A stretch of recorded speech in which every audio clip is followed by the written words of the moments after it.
तो Zaporizhzhia power plant एक ऐसा खतरा है जिस पर दोनों ही देश सहमत हैं। अब इस प्लांट से आखिरकार खतरा क्या पैदा हो सकता है वो मैं आपको बता देती हूँ। ज़ैपोरिज़िया न्यूक्लियर पावर प्लांट से खतरा है क्योंकि अगर इस पर अटैक किया जाता है तो रेडिएशन इतना ज्यादा होगा कि ये कई देशों को अपनी चपेट में ले सकता है। पावर प्लांट में बिजली का उत्पादन नहीं होता है, ये बंद है और इसे सुरक्षा प्रदान करने के लिए पूरा डोम तैयार किया गया है। रिएक्टर को ठंडा रखने के लिए बिजली की जरूरत होती है। ये सबसे बड़ा पॉइंट है कि अगर रिएक्टर को ठंडा रखना है तो बिजली की आवश्यकता होगी, लेकिन वहां पर बिजली का उत्पादन ही नहीं है। रिएक्टर बंद होने पर गर्मी पैदा होती है और अगर ऐसे में वहां पर अटैक किया जाता है तो ये लंबे वक्त के लिए एक ऐसा असर छोड़ जाएगा जिसके बारे में हम और आप सोच भी नहीं सकते हैं। रिएक्टर को ठंडा रखने के लिए पानी की जरूरत होती है। इसके अलावा दुनिया पर यह खतरा क्यों मंडरा रहा है? पंप के जरिए रिएक्टर तक पानी पहुंचता है, लेकिन यहाँ पर बिजली नहीं है, ये पूरी तरीके से ठप पड़ा हुआ है, इसलिए ये बहुत सारी आशंकाएं जाहिर की जा रही है। बिजली की सप्लाई रुकने पर पानी भाप बन करके उड़ जाता है। ये पूरा इसका प्रोसेस है कि ये किस तरीके से काम करता है। ये खतरा इसलिए भी है क्योंकि गर्मी ज्यादा होने पर जो फ्यूल रॉड है वो भी पिघल सकती है और अगर यहाँ पर अटैक हुआ तो उसके बाद क्या क्या नुकसान होगा वो सिर्फ आशंकाएं जाहिर की जा सकती है। पावर प्लांट में विस्फोट और रेडिएशन लीक का खतरा इससे सबसे ज्यादा हो जाएगा। रूस हो, यूक्रेन हो, बेलारूस हो या फिर काले सागर के माध्यम से ये अन्य देशों तक जाएगा, वहां पर भी रेडिएशन के खतरे को बरकरार रखेगा, वहां पर भी रेडिएशन पहुंचाएगा। इसलिए ये कहा जा रहा है कि ये बड़ा खतरा है। अब दूसरी खबर का रुख करते हैं। अमेरिका की ईरान को बड़ी चेतावनी निकल करके सामने आई है और ये चेतावनी क्या है वो जान लीजिए। मिसाइल प्रोग्राम शुरू हुआ तो बड़ी कार्रवाई की जाएगी। अब ईरान को लेकर के ये बताया जा रहा है, रिपोर्ट ये कह रही है कि एक फिर से मिसाइल प्रोग्राम की तरफ से शुरुआत की जा रही है, इसलिए यूएस ने चेता दिया है कि मिसाइल प्रोग्राम अगर शुरू हुआ तो कार्रवाई की जाएगी। न्यूक्लियर प्रोग्राम शुरू हुआ तो स्ट्राइक होगी और आपको याद होगा कि जून में ही एक बड़ी स्ट्राइक की गई थी अमेरिका की तरफ से, क्योंकि न्यूक्लियर प्रोग्राम की जो तैयारी है वो ईरान की तरफ से की जा रही थी। ऐसे में इजराइल ने मिलकर के, अमेरिका ने मिलकर के उसके बाद जिस तरीके से जून में ये कार्रवाई की थी उसकी तस्वीरें ये बता रही थी कि ईरान में शायद सब कुछ ध्वस्त हो गया है, क्योंकि बहुत सारे ऐसे रिहायशी जगह थी वहां पर भी अटैक किया गया था। अब अमेरिका ने कहा कि अगर आपने एक बार फिर से ये कदम आगे बढ़ाया तो आप तैयार रहिएगा, क्योंकि हम फिर से स्ट्राइक करेंगे। लेकिन इन सब के बीच ये जानकारी मिलती है, ये तस्वीरें निकल करके सामने आती है कि ईरान की तरफ से बार बार ड्रिल की जा रही है और इसके अलावा IRGC एक अहम तैयारी कर रहा है। उसकी तरफ से तैयारी ये की जा रही है कि जो मिसाइल भेजी जाएंगी उस मिसाइल में न्यूक्लियर प्रोग्राम की तैयारी की जा रही है। इसीलिए बहुत सारे ऐसे जो उनके परमाणु वैज्ञानिक थे वो अमेरिका की तरफ से जून में उन पर हमला करके उन्हें खत्म किया गया था। ईरान के मिसाइल प्रोग्राम की बात करते हैं। ईरान अपनी बैलिस्टिक मिसाइलों को एक नया रूप दे रहा है और सूत्र ये दावा कर रहे हैं कि प्रोग्राम के बाद मिसाइलें बेहद खतरनाक हो जाएंगी। ईरान के इस कदम से मिडिल ईस्ट में तनाव भी बहुत ज्यादा बढ़ सकता है।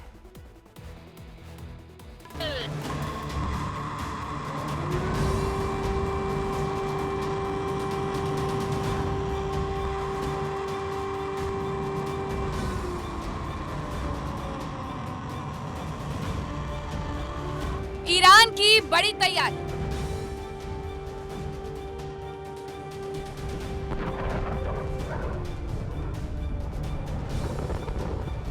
मिडिल ईस्ट में खलबली।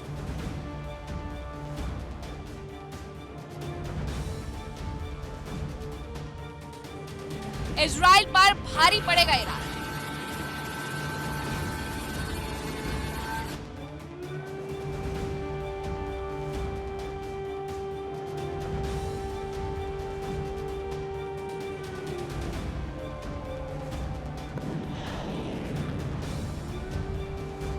मिडिल ईस्ट में एक बार फिर हथियारों की रेस तेज हो सकती है, जिससे मध्य पूर्व में एक बार फिर तनाव बढ़ने की आशंका है।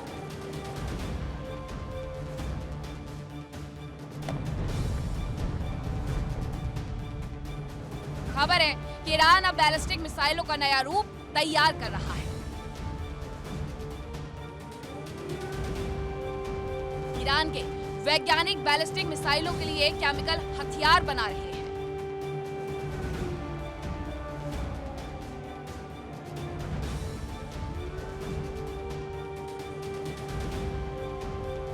सूत्रों का दावा है कि ईरान की IRGC लंबी दूरी की बैलिस्टिक मिसाइलों के लिए रासायनिक और जैविक हथियार विकसित कर रही है।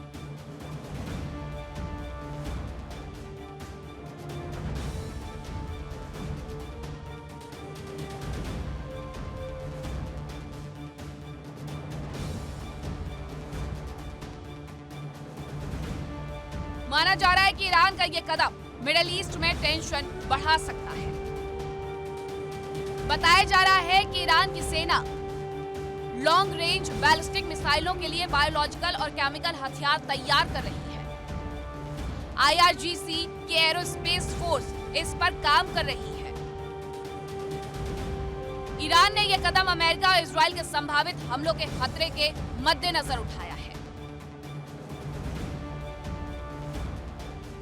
साफ है कि अब ईरान की मिसाइलें कन्वेंशनल हथियारों के साथ ही रासायनिक और जैविक हथियार भी ले जा सकेंगे।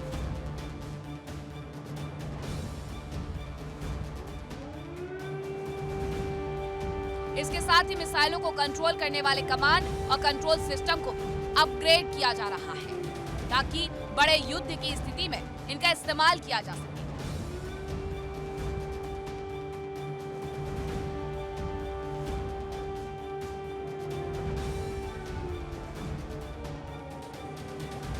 बताया जा रहा है कि ईरान खुद भी केमिकल अटैक झेल चुका है। कुछ समय पहले ईरान के विदेश मंत्री ने कहा था कि 1980 के दशक में इराक के तानाशाह सद्दाम हुसैन ने ईरान के सरदश्त शहर पर मस्टर्ड गैस से हमला किया था, जिसमें 100 से ज्यादा लोगों की मौत हुई।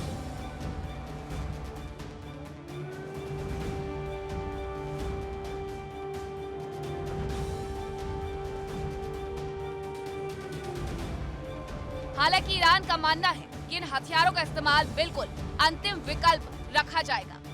अगर देश के अस्तित्व पर ही खतरा हो तभी इन हथियारों का इस्तेमाल किया जा सकता है।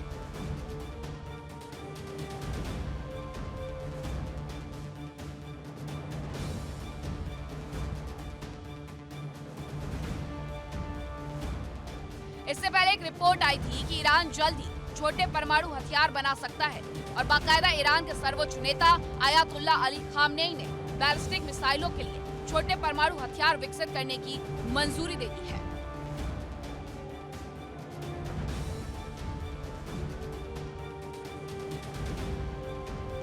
रिपोर्ट्स के मुताबिक खामनेई ने यह फैसला इजराइल और अमेरिका के साथ जून में हुए युद्ध के बाद लिया।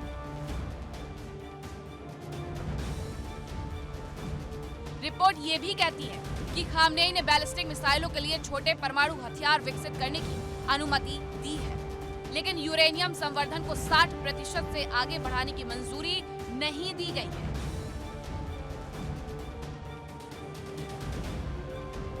ईरान का मानना है कि इजराइल और अमेरिका के खिलाफ असली रोकथाम सिर्फ परमाणु हथियार ही हो सकते हैं।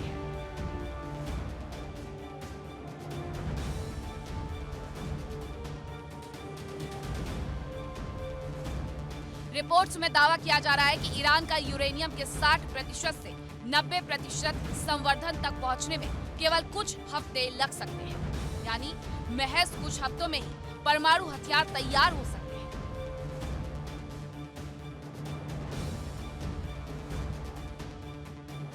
हालांकि अभी तक रिपोर्ट को लेकर ना तो किसी अंतर्राष्ट्रीय खुफिया एजेंसी ने पुष्टि की है और ना ही IAEA ने।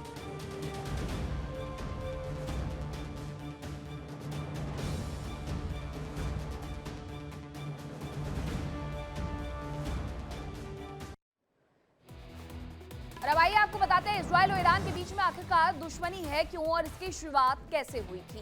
तो 1979 वो वक्त था जब ईरान की इस्लामिक क्रांति के बाद ये दुश्मनी दोनों ही देशों के बीच में शुरू होती है। इसके बाद क्या होता है वो भी बताते हैं आपको। ईरान ने इजराइल को अवैध और कब्जा करने वाला राज्य माना। ये माना गया, उसके बाद से ही ये जो दुश्मनी है वो लगातार बढ़ती गई। ईरान का ये मानना था कि इजराइल ने फिलिस्तीन को हटा करके उनकी जमीन पर कब्जा किया है।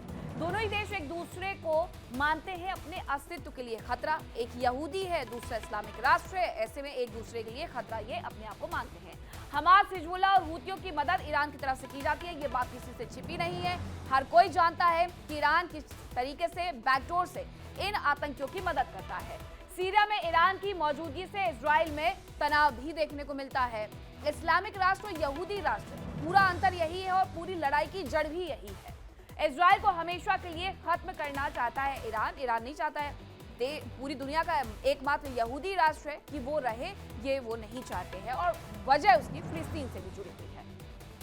सीरिया में ईरान के जो सैन्य और प्रॉक्सी ठिकाने हैं उस पर इजराइल हमले करता रहता है, क्योंकि ये आरोप लगाता है इजराइल ईरान पर कि सीरिया में बैठ करके वो बार बार इजराइल पर हमले करवाता है, इसीलिए इनकी तरफ से भी पलटवार किए जाते हैं। ईरान को परमाणु हथियार नहीं बनाने देना चाहता है इजराइल। उसकी वजह यही है कि एक ही बार में यहूदी राष्ट्र को वो खत्म कर सकते हैं। मिडिल ईस्ट में एकमात्र यहूदी राष्ट्र, और उसमें भी हर तरफ से इस्लामिक राष्ट्रों से घिरा हुआ।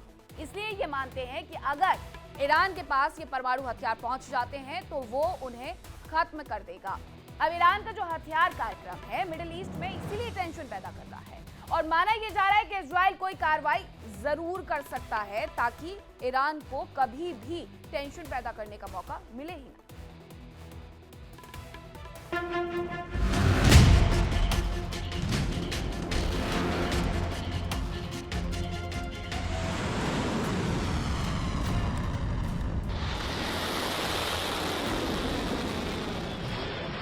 एक और ईरान के मिसाइल प्रोग्राम को लेकर नई खबर आ रही है, तो वहीं दूसरी ओर इजराइल के पीएम नेतन्याहू अमेरिका पहुंचे।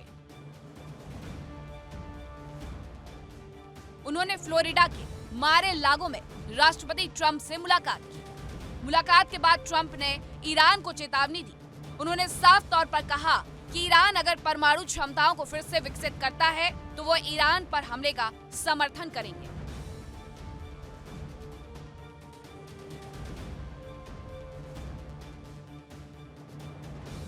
ट्रंप ने कहा कि अमेरिका लगातार ईरान की गतिविधियों पर नजर रख रहा है और जरूरत पड़ने पर सैन्य कार्रवाई भी की जा सकती है।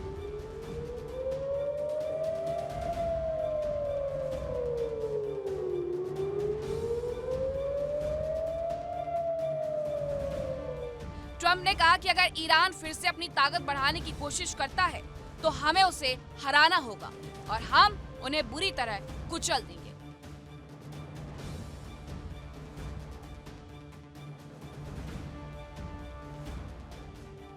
इससे पहले जून में 12 दिन तक जंग चली थी, जिसमें एक ओर इजराइल और अमेरिका था और दूसरी ओर था ईरान। इस दौरान ईरान के परमाणु स्थलों पर B-2 बॉम्बर से बम गिराए गए थे।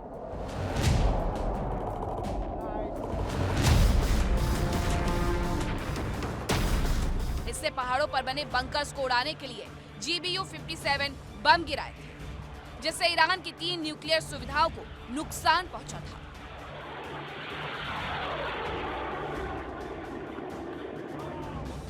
दरअसल ईरान के मिसाइल प्रोग्राम से सबसे ज्यादा खतरा इजराइल को ही है। इससे पहले भी कई ऐसे मुद्दे रहे जिन्हें लेकर दोनों देशों के बीच तनाव बढ़ा। फिलहाल अमेरिका और इजराइल की धमकी के बाद आशंका जताई जा रही है कि मिडिल ईस्ट में टेंशन बढ़ सकती है।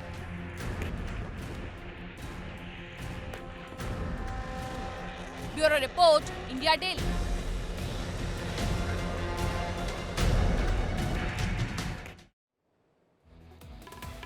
ईरान की तरफ से बार बार ऐसी ड्रिल की जा रही है जिसके बाद ये माना जा रहा है कि इजराइल कहीं ना कहीं तनाव में है। इजराइल का तनाव में होना लाजमी भी है क्योंकि इनकी पुरानी दुश्मनी जो है, अब आपने देखा होगा कि जून में किस तरीके से हमले करने की जो तैयारी है वो ईरान की तरफ से की जा रही थी, लेकिन उसके पहले ही अमेरिका और इजराइल ने मिल करके ईरान का जो परमाणु रिएक्टर माना जाता है कि जहां पर परमाणु हथियारों को बनाने का काम किया जा रहा है, उस जगह को तबाह किया गया है। और ऐसे कई वीडियोस जो हैं वो इजराइल की तरफ से जारी भी किए गए थे, लेकिन ईरान इससे साफ साफ इनकार करते हुए नजर आता है। उसकी तरफ से भी एक वीडियो फुटेज जारी किया गया था जिसमें उसने कहा था कि सिर्फ आउटर लेयर को नुकसान पहुंचा है, जो बाहर की दीवारें हैं, जो सुरक्षा घेरा है, उसे नुकसान पहुंचा है। हमारा जो परमाणु हथियार बनाने की जगह है उसे किसी भी तरीके से कोई नुकसान नहीं पहुंचा है। अब आपको ये बताएं कि ईरान ने इजराइल और अमेरिका को कड़ा संदेश देने के लिए जो समंदर में युद्धाभ्यास किया जा रहा है, उसके बाद ये माना जा रहा है कि इजराइल से जंग के बाद ईरान की जो दूरी है वो और ज्यादा बढ़ेगी।